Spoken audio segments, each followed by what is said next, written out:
Livro Nosso Lar, por Francisco Cândido Xavier, pelo Espírito André Luiz. 37.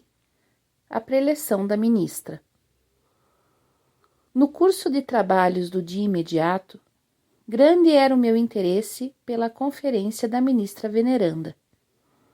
Ciente de que necessitaria permissão, entendi-me com Tobias a respeito.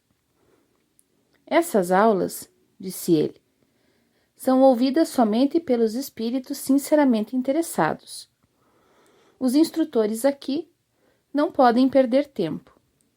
Fica você, desse modo, autorizado a comparecer com os ouvintes que se contam por centenas, entre servidores e abrigados dos ministérios da regeneração e do auxílio. Num gesto afetuoso de estímulo, rematou.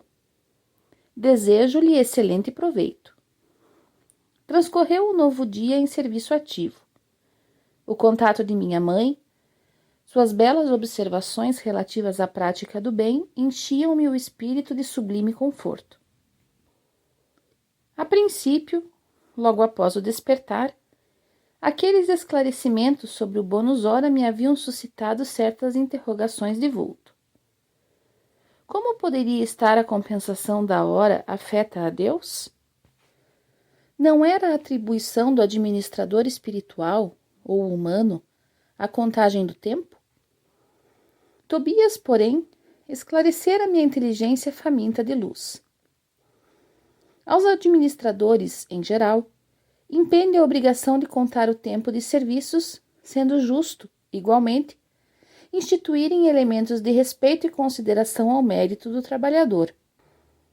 Mas quanto ao valor essencial do aproveitamento justo, só mesmo as forças divinas podem determinar com exatidão. Há servidores que, depois de 40 anos de atividade especial, delas se retiram com a mesma incipiência da primeira hora, provando que gastaram tempo sem empregar dedicação espiritual. Assim, como existem homens que, atingindo 100 anos de existência, delas saem com a mesma ignorância da idade infantil.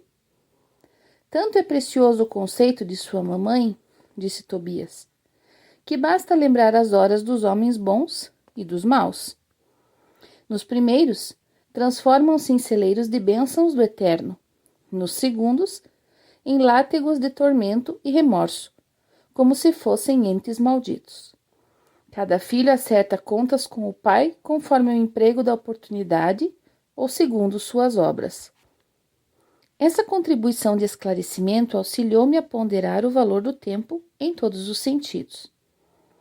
Chegada a hora destinada à preleção da ministra, que se realizou após a oração vespertina, dirigi-me em companhia de Narcisa e Salústio para o grande salão em plena natureza.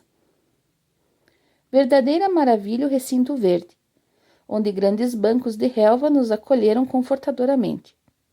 Flores variadas, brilhando à luz de belos candelabros, exalavam um delicado perfume. Calculei a assistência de mais de 1000 pessoas. Na disposição comum da grande assembleia, notei que 20 entidades se assentavam em local destacado entre nós outros e a eminência florida onde se via a poltrona da instrutora. A uma pergunta minha, Narcisa explicou.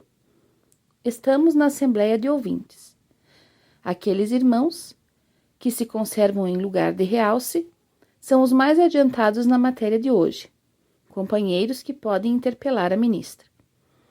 Adquiriram esse direito pela aplicação ao assunto, condição que poderemos alcançar também por nossa vez. Não pode você figurar entre eles, indaguei.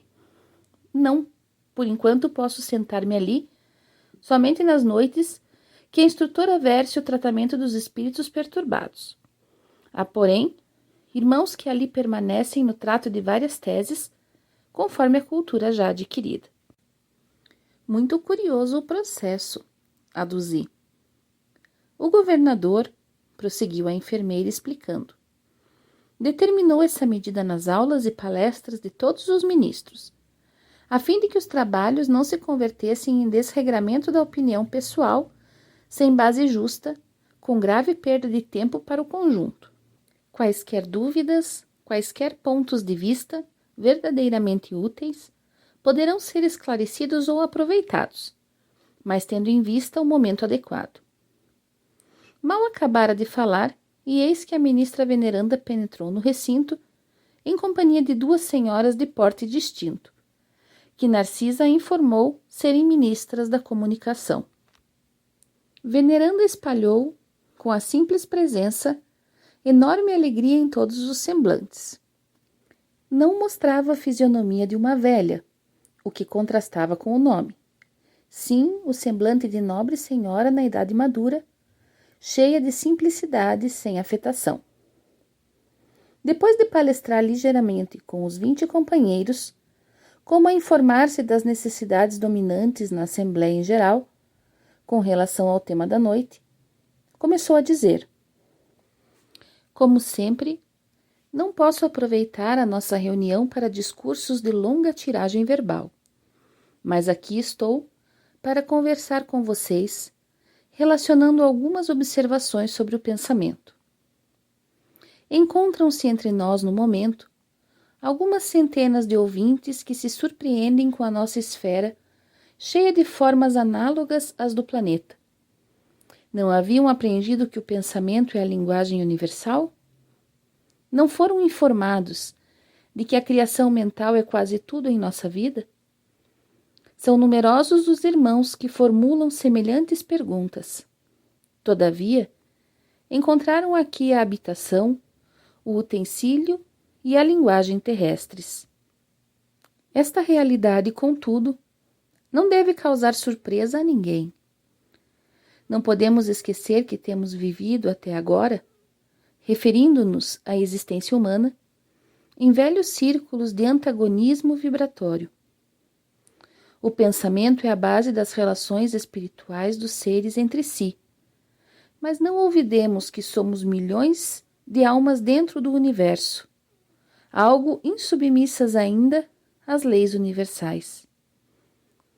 Não somos, por enquanto, comparáveis aos irmãos mais velhos e mais sábios, próximos do divino, mas milhões de entidades a viverem em caprichosos mundos inferiores do nosso eu.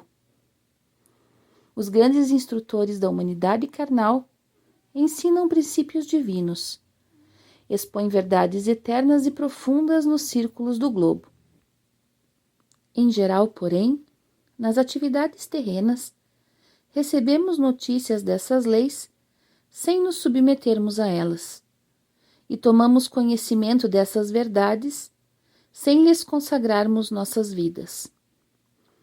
Será crível que somente por admitir o poder do pensamento ficasse o homem liberto de toda a condição inferior? Impossível.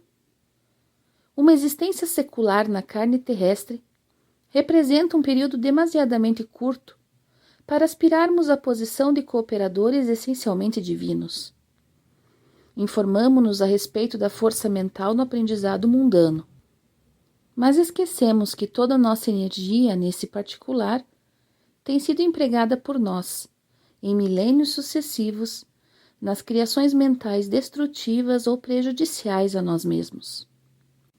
Somos admitidos aos cursos de espiritualização nas diversas escolas religiosas do mundo, mas com frequência agimos exclusivamente no terreno das afirmativas verbais.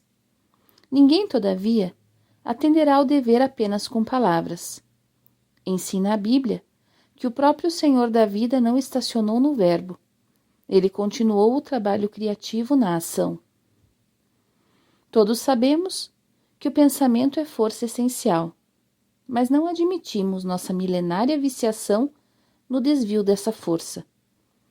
Ora, é coisa sabida que um homem é obrigado a alimentar os próprios filhos. Nas mesmas condições, cada espírito é compelido a manter e nutrir as criações que lhes são peculiares. Uma ideia criminosa produzirá gerações mentais da mesma natureza. Um princípio elevado obedecerá à mesma lei. Recorramos a símbolos mais simples. Após elevar-se às alturas, a água volta purificada. veiculando vigorosos fluidos vitais, no orvalho protetor ou na chuva benéfica. Conservemo-la com os detritos da terra e falaemos a habitação de micróbios destruidores. O pensamento é força viva em toda parte.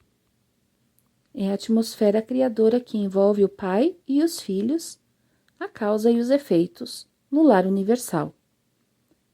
Nele transformam-se homens em anjos, a caminho do céu, ou se fazem gênios diabólicos, a caminho do inferno. Aprendem vocês a importância disso? Certo, nas mentes evolvidas, entre os desencarnados e encarnados, basta um intercâmbio mental sem necessidade das formas, e é justo destacar que o pensamento em si é a base de todas as mensagens silenciosas da ideia nos maravilhosos planos da intuição, entre os seres de toda a espécie. Dentro desse princípio, o espírito que haja vivido exclusivamente em França poderá comunicar-se no Brasil, pensamento a pensamento, prescindido de forma verbalista especial, que nesse caso será sempre a do receptor. Mas isso também exige a afinidade pura. Não estamos, porém, nas esferas de absoluta pureza mental, onde todas as criaturas têm afinidades entre si. Afinamo-nos uns com os outros em núcleos insulados, e somos compelidos a prosseguir nas construções transitórias da Terra, a fim de regressar aos círculos planetários com maior bagagem evolutiva.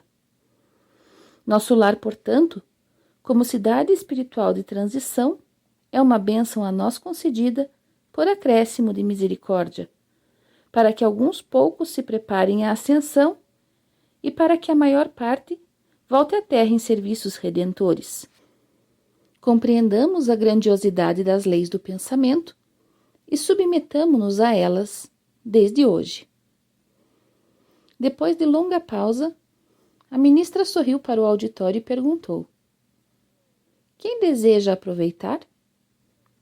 Logo após, suave música encheu o recinto de cariciosas melodias. Veneranda conversou ainda por muito tempo, revelando amor e compreensão, delicadeza e sabedoria. Sem qualquer solenidade nos gestos para evidenciar o término da conversação, findou a palestra com uma pergunta graciosa. Quando vi os companheiros levantarem-se para as despedidas, ao som da música habitual, indaguei de Narcisa surpreendido. Que é isso? Acabou a reunião? A enfermeira bondosa esclareceu sorridente. A ministra veneranda é sempre assim. Finaliza a conversação em meio do nosso maior interesse. Ela costuma afirmar que as preleções evangélicas começaram com Jesus, mas ninguém pode saber quando e como terminarão.